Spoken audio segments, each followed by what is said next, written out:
নফস এবং রুহ আসলে কি, এটা জানতে হলে আমাকে প্রথমেই জানতে হবে যে পৃথিবীর ভিতরে হজরত আদম থেকে শুরু করে হজরত মুহাম্মদ সাল্লাল্লাহু আলাইহি সাল্লাম পর্যন্ত যত প্রকার নবী রাসূল পৃথিবীর ভিতরে আগমন করেছেন, কেউ বলে 1,24,000, কেউ বলে 2,24,000, কেউ বলে অসংখ্য।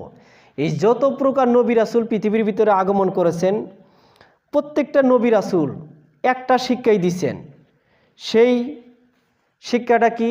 যে মান আরাফা নাফসাহু ফাকাতারা রাব্বাহু, অর্থাৎ যে তার নফসকে চিনছে সে তার রবকে চিনছে।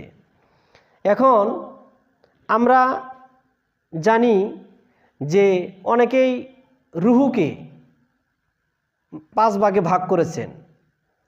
তো রুহু স্বয়ং স্রষ্টা, তাকে ভাগ করা যায় না। কুরআন শরীফের ভিতরে 21 বার রুহ সম্বন্ধে বলা হয়েছে এবং 240 বার নফস সম্বন্ধে বলা হয়েছে। যেহেতু আপনার রুহু স্বয়ং স্রষ্টা, ইংরেজিতে বলা হয় স্পিরিট, এই রুহুকে আপনার যারা অনেকে ভাগ করেছেন সেই ভাগগুলো হলো এরকম যে রুহে ইনসানি, রুহে হায়ানি, রুহে নাবাতি, রুহে জামাতি, রুহে বাতেনি, এরকমভাবে 5 ভাগে ভাগ করেছেন। কোরআনে যেটা স্পষ্টভাবে বলা আছে, কুল্লু নাফসুন জায়কাতুল মউত, প্রত্যেকটা নফসের মৃত্যুর স্বাদ গ্রহণ করতে হবে। কিন্তু কোথাও বলা নাই যে কুল্লুর রুহিন জায়কাতুল মউত, অর্থাৎ রুহের মৃত্যুর স্বাদ গ্রহণ করতে হবে, এটা কিন্তু কোরআনে বলা নাই। সমস্ত ভালো মন্দ কাজকর্ম শয়তানের কুমন্ত্রণায় পড়ে নফসি করে। তাই যদি দোয়া করতে হয়, মাগফিরাত যদি চাওয়া হয়, তাহলে সেটা চাইতে হবে কার? নফসের জন্য। নফসের জন্যই দোয়া করতে হবে, নফসের জন্যই মাগফিরাত চাইতে হবে। কিন্তু আমরা দেখতে পাই বিভিন্ন জানাজায়, বিভিন্ন বাড়ি যখন বিভিন্ন অনুষ্ঠান করে, মানে মরা বাড়িতে বিভিন্ন প্রকার অনুষ্ঠান করে, সেইখানে যে মোল্লারা আসেন সেখানে রুহ সম্বন্ধে দোয়া করেন। রুহু যেহেতু স্বয়ং স্রষ্টা রাব্বুল আলামিন, তে তার সম্বন্ধে দোয়া করা চলে না। দোয়া করতে হবে কার সম্বন্ধে? নফসের সম্বন্ধে। তো এই নফসটা আসলে কি আমাকে জানতে হবে যে এই নফসকে আসলে কয় ভাগে ভাগ করা হয়েছে। এই নফসকে অনেকে 6 ভাগে ভাগ করেছেন, আমি তার মধ্যে 4 প্রকার তুলে ধরব। প্রত্যেকের মাঝে যখন কমন রূপে শয়তান থাকে, প্রত্যেকের মাঝে যখন কমন রূপে শয়তান থাকে, এমন সূক্ষ্মভাবে মিশে থাকে, এই শয়তানের খপ্পরে পড়েই মানুষ যাবতীয় কুকর্ম যে কাজগুলো করে থাকে, যে শয়তানের ফক্করে পড়ে, তাকে বলা হয় নফসে আম্বারা। অর্থাৎ প্রত্যেকের মাঝে যখন কমন রূপে যখন শয়তান থাকে তখন তাকে বলা হয় নফসে আম্বারা। আবার যখন এই শয়তানটাকে খেদানোর জন্য কেউ ইচ্ছা পোষণ করে এবং গুরুর কথা মতো চলে, গুরু যে সকল আদেশ দেয়, যে সকল নির্দেশ দেয়, সেই সকল নির্দেশ আদেশ পুঙ্খানুভাবে মেনে চলে, অর্থাৎ শয়তানকে খেদানোর জন্য যুদ্ধ পোষণ করে, তখন তাকে বলা হয় নফসে লাওমা, অর্থাৎ যুদ্ধরত নফস। যখন গুরুর কথা মতো চলতে চলতে এমন একটা পর্যায়ে যায় যে ওই শয়তান ভিতর থেকে বের হয়ে যাইতে বাধ্য হয়, যখন ভিতর থেকে শয়তানটা যখন চলে যায়, অর্থাৎ শয়তান আর ভিতরে থাকতে পারে না, যখন শয়তানটা বের হয়ে যায় তখন তাকে বলা হয় নফসে মুতমাইন্না।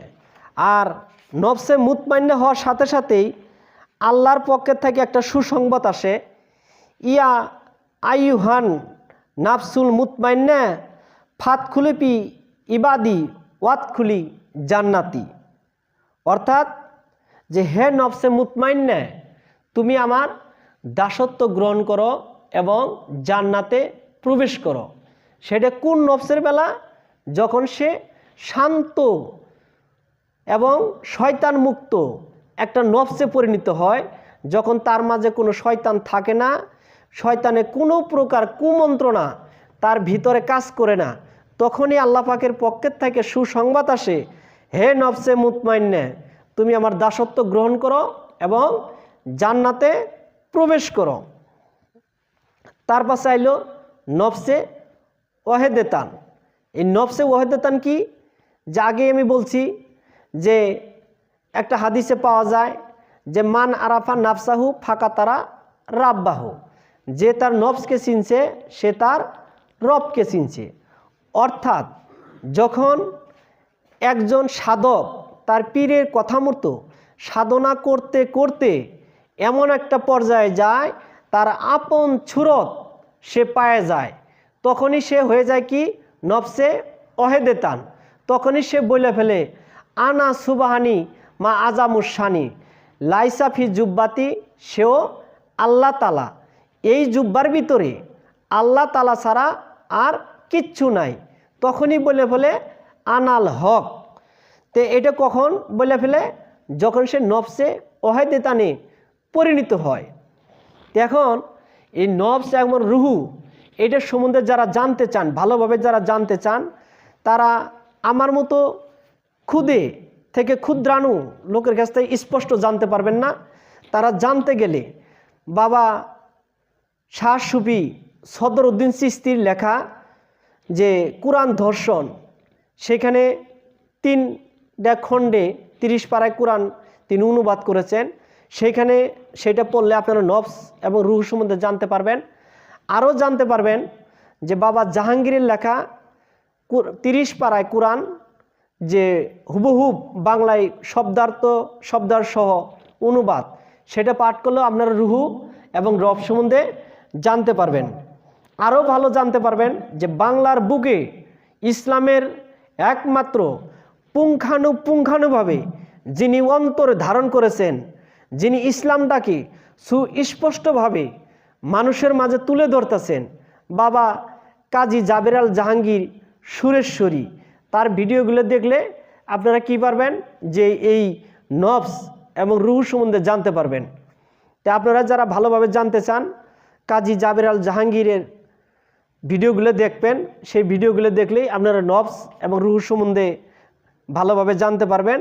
আর আমার কাছ থেকে যে ক্ষুদ্র একটু ধারণা আপনাদের আমি দিবার চেষ্টা করলাম, তা আমার পীর মুর্শিদ দয়াল বাবা জমিরউদ্দিন চিশতি, আমি তার কাছ থেকে বিভিন্ন সময় যা শুনছি এবং তার পরামর্শে উনি আমাকে যেসব কোরআন আমাকে পড়তে বলেন, যেসব হাদিস আমাকে পড়তে বলেন, যাদের জীবন দর্শনী আমাকে জানতে বলেন, তাদেরটা জেনে আমি যতটুকু জানতে পারছি তার থেকে আমি আপনাদের একটু বলবার চেষ্টা করলাম।